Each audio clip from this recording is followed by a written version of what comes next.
everybody from Germany. I'm so sad that I'm not able to be in Vienna and meet everybody personally, but this is a wonderful world where we can, across the miles, still be together.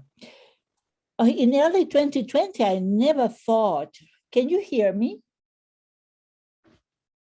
Hello, can you hear me? Hello, can you hear me? Yes, doctor. Yes. Can you hear me?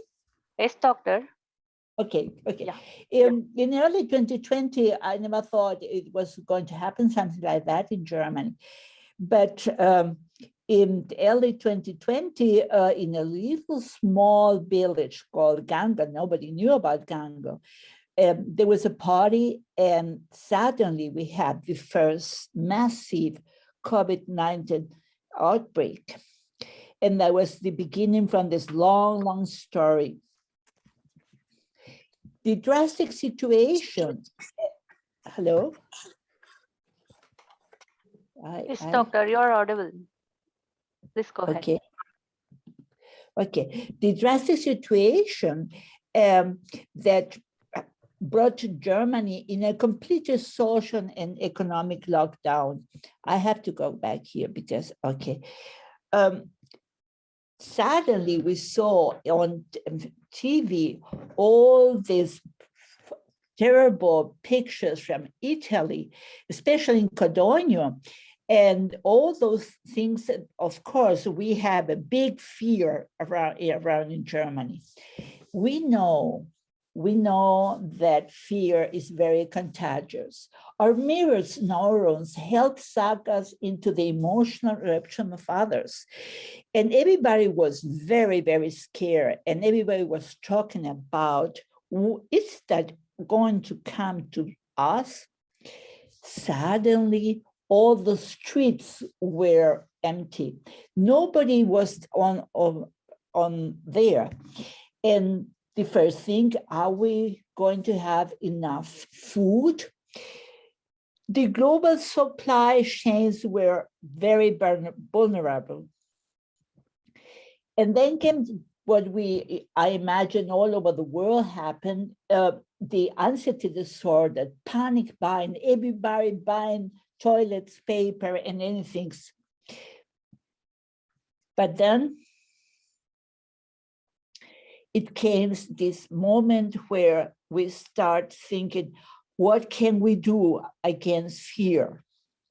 But fear sells good. So there were so many people buying new ideas to avoid COVID and do this and the other. And for us, medical doctor was, what can you trust and what is not? For us, medical doctors said, well, how is this going to impact the Germans? And how can we help our people working on the hospitals and them, all the frontline responders, to be able to help our systems? What is true and what is a lie? We had so much information, and many people says, yes, it's never going to come here, we are going to die, and other people, it's just a flu. It is so difficult because we lost the security. And then they start all the critical and lateral thinker. They were on the street. In my office, I did have a couple of patients that would say, no, it's nothing else than somebody trying to win political power, and the virus, it doesn't exist. But most of them, they said, yes, it is true. But how can you do? And then we did have our health minister, Spam. He said, don't worry, we have the best public health insurance in the world. Germany is one of the biggest spenders of healthcare in Europe. It spent about 1.1% in healthcare. Compared to American, we have a lot more physicians and we have a lot more beds. In Germany, we have socialized medicines and health insurance is mandatory. Approximately 86% of our population is enrolled in the health insurance statutory, which provides all patients mental health and prescription. The German public health care system is based on the principle of solidarity. It is one of the oldest health care systems in the world, dating back to 1880. Access to healthcare is basically free, and we are considered the leader in terms of mental health care practice in Europe. Of course, being a medical doctor here, we are not always satisfied with our healthcare. But if we compare maybe with some of the places where they don't have as much as we do, we have to agree we are doing well. My problem was, how can I help? How can I give confidence to the people?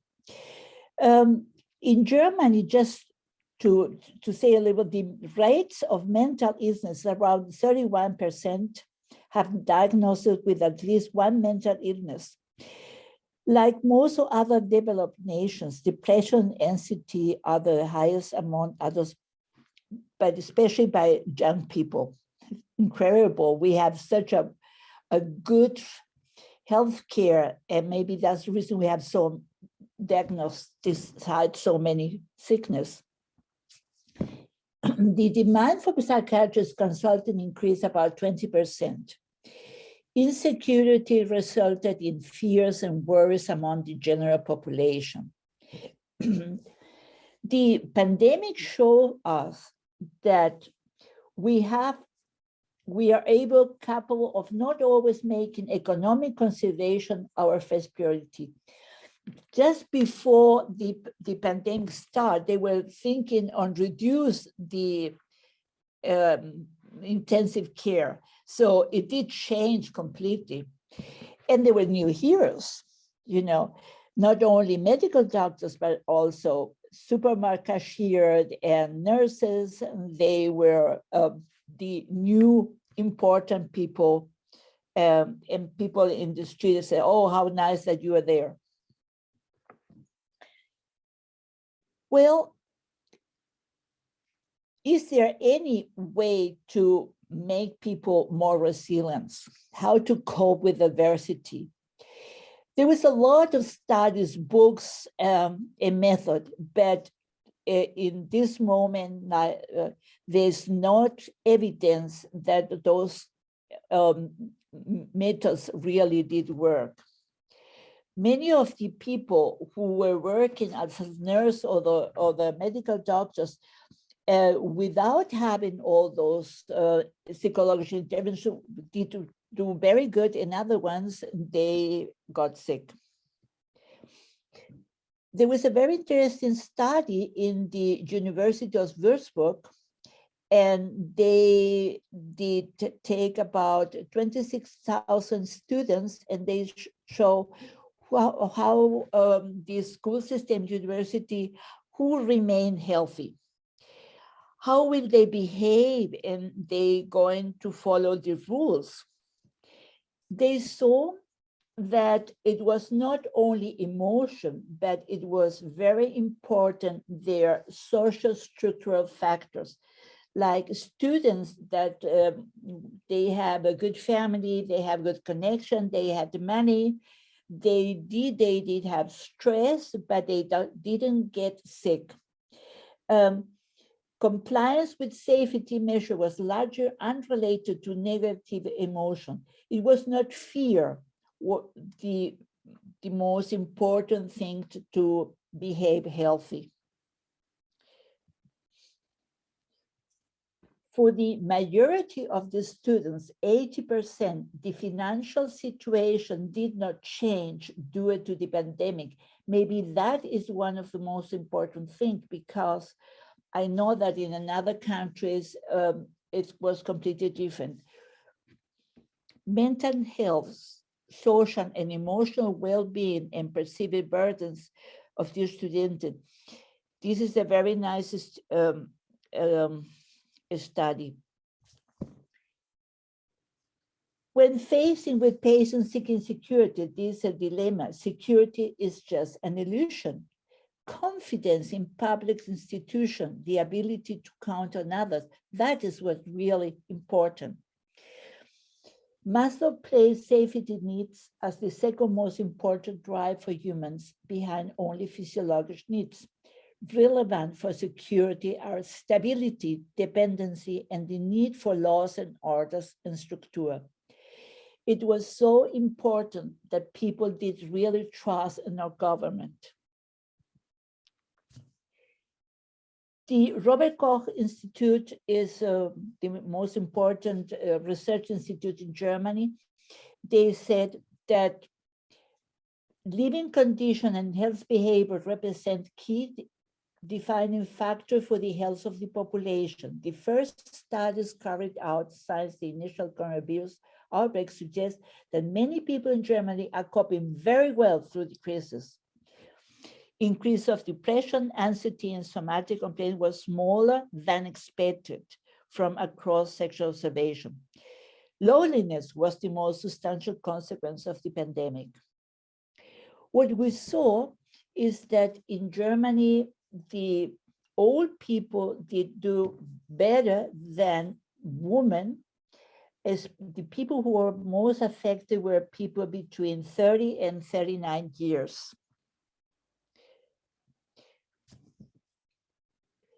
I want to just mention that we have a special research institute, and they are studying the molecular and cellular mechanisms of resilience, the systemic mechanisms, and the cognitive and behavioral mechanisms. We are not going to have results in at least 5 years.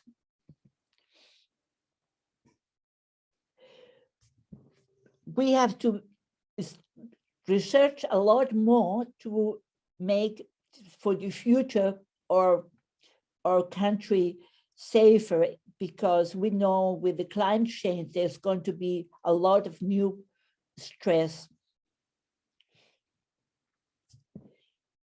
We saw that the COVID-19 did affect our perception. A lot of people, they said, well, time has changed, yeah?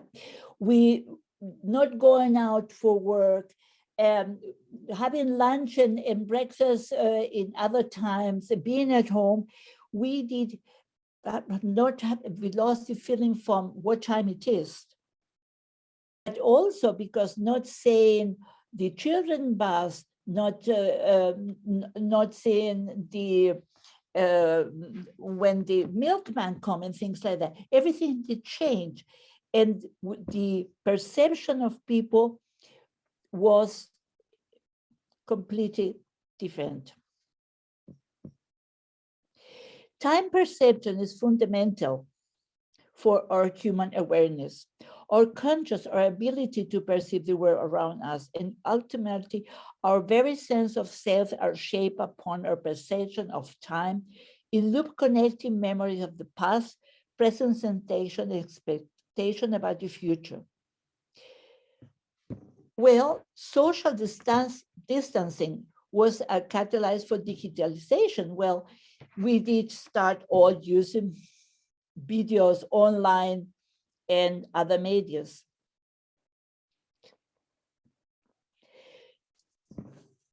This is with my husband and my family, not having to go out, we did spend a lot more time in family. We did have a lot more time to talk with each other. We had this unexpected extra time. We didn't need to, the kids didn't need to go to school. So we have a lot of time to reflect about our life. The coronavirus taught us it's nice to go out and to walk around. We saw that in Germany, at least 52% of the people did walk at least once a week, and 31% they did it every day. The most problem did have the women because they had the children at home and they did home office. But in my experience, many mothers said, I didn't know that my daughter didn't like the strawberry marmalade. Yes, of course, because before the corona pandemic, everybody was running so and didn't have breakfast together. So it was a time where the children and the parents, they were staying in the same place and getting to know each other. How was the relationships? Well, the pandemic has made relationships better in 30 of people. But a lot of people, they got divorced or they have a lot of struggles. It was a time to get together and decided how we're doing. So, yeah. It was a taboo break. In Germany, work and private life, it was completely different. But now, with Corona and having home office, things are changing so fast. The digital conference are penetrating into our private space and showing what it's like there.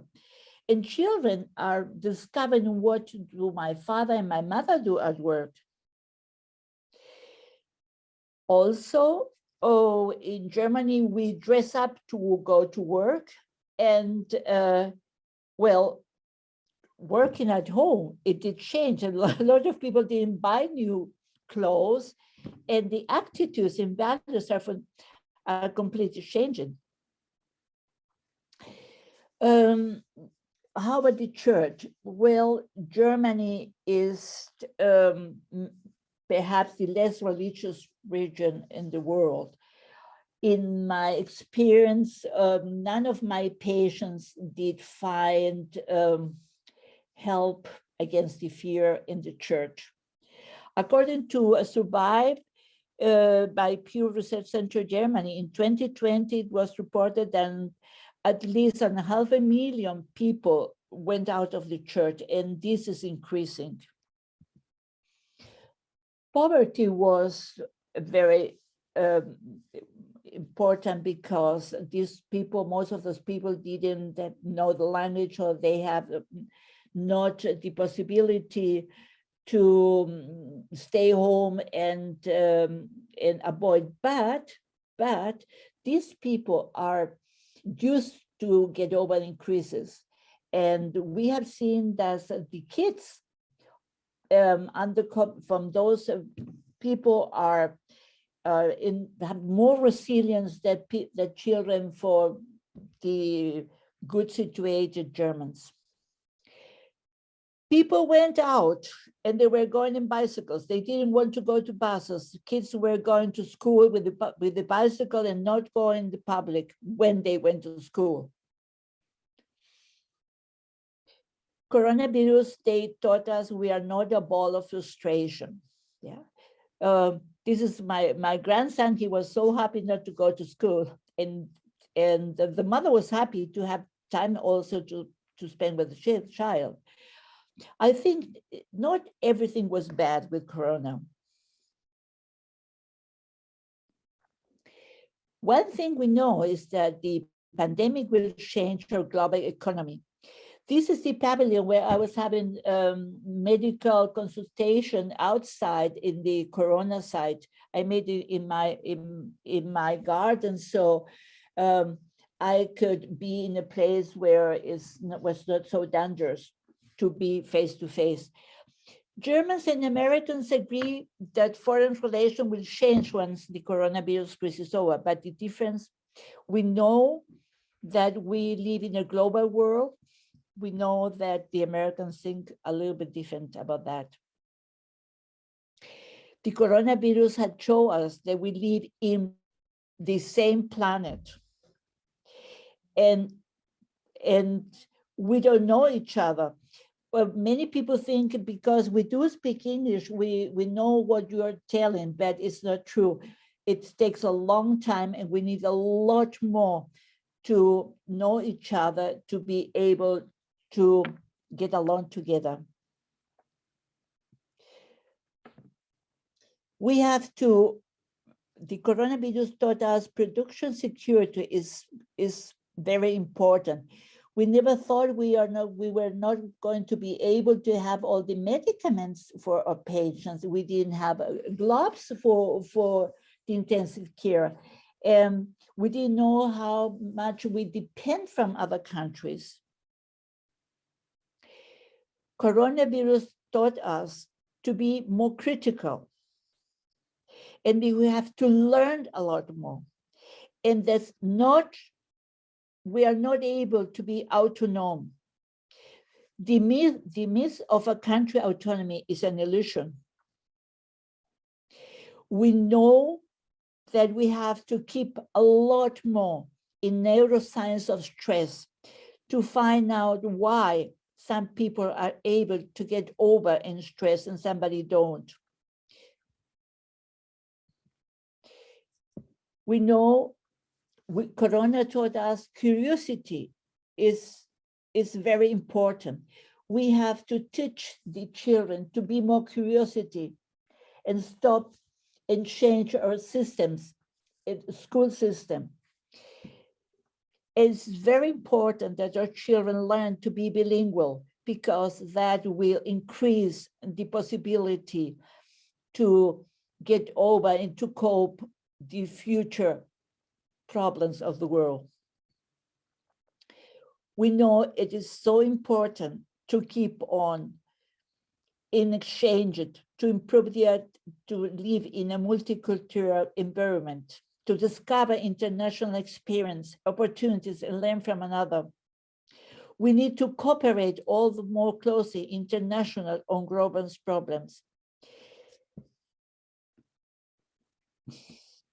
Everybody was having a dog in Germany too. Coronavirus pandemic taught us to be more self-awareness, to learn to better understand why we feel what we feel and why we behave in a particular way. When we begin to understand this concept, then we have the opportunity to freedom to change things. And stop, that is a beautiful in front where my office is.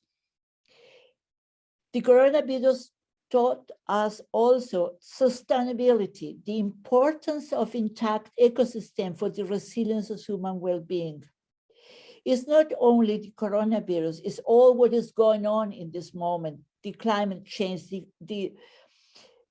how we have to recognize that environment is an exact resource. Therefore, it's so important to use it rationally and protect it for the good of the earth under Burma's humanity and all living things. How important is also mindfulness to practice and stay in the present. Social distance was time and extra time to think in here where we want to go, where I am, and what from where was before. And to be thankful.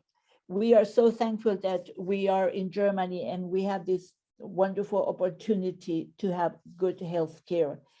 And we have to be more thankful to all the other countries that are helping us too. Of course, it's so important in Corona time to have friends. Friendship is a very important protective mechanism.